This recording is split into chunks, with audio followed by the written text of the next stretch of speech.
Au dernier étage de la cité de la tapisserie fermée au public, les métiers à tisser continuent à grincer 3 jours par semaine. Là, tu vois, tu passes en dessus, alors que tu devrais passer en dessous. C'est plus joli comme ça, c'est ce qu'il faut faire. Ok. 12 apprentis formés par France-Odile Perrin-Crinière, lissière, c'est le terme exact, depuis 40 ans. Un métier qui demande concentration, mais pas seulement. Bon, tu vas jusqu'au bout. Et après, moi, je te conseille de remplir. Et une fois que c'est rempli, t'arrêtes. Il faut surtout être endurant. C'est-à-dire qu'être capable de tenir longtemps sur un même travail, parce que ça avance très lentement. On a l'impression que c'est statique comme métier et en fait pas du tout. On est tout le temps en train de bouger les jambes, le corps et en fait oui ça demande de l'endurance parce qu'on reste quand même des heures à faire le même geste et à le répéter. Je sais pas trop ce que ça va donner. Ça a l'air bon, hein? Ok. Je sais pas si je l'ai pas fait trop grand. Non, je pense que ce sera jamais trop grand. On est sur la formation d'un rond, mais qui a entrecoupé d'autres formes, donc c'est un peu complexe à imaginer. Ça fait pas longtemps qu'on a appris à faire des cercles. Donc là, d'avoir plein de cercles les uns dans les autres, ça nous a fait peur. Et au final, une fois qu'on est lancé, c'est très agréable en fait, de voir le dessin se monter. En fait, la tapisserie, c'est quoi? On fabrique un tissu tout en dessinant quelque chose à l'intérieur. Sauf que quand on a un crayon et qu'on est en train de faire un dessin, le geste il est extrêmement rapide et on peut gommer si on n'est pas au bon endroit, etc. Là, il y a un facteur temps. D'origine creusoise, Émilien est venu avec un rêve. Moi, dans l'idée, ce serait de monter mon propre atelier et de tisser mes créations à moi. Et puis j'avais des arrière-grands-parents qui étaient lissiers, cartonniers.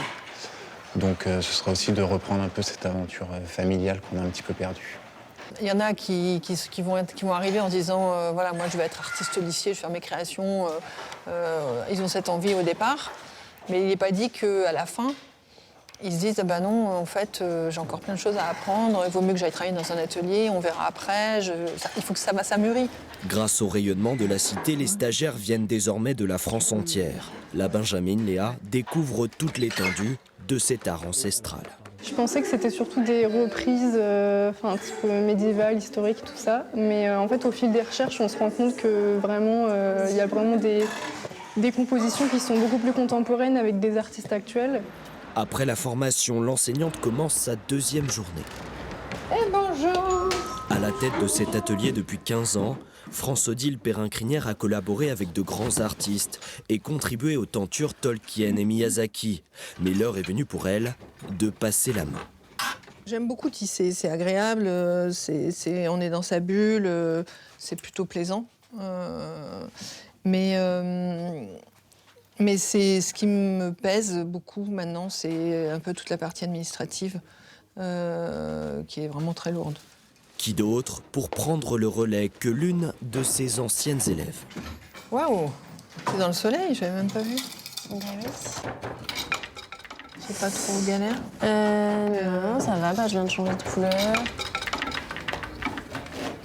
Moi, j'aime beaucoup ce rapport de quelqu'un qui a un savoir-faire qui peut vraiment le transmettre de près, quoi.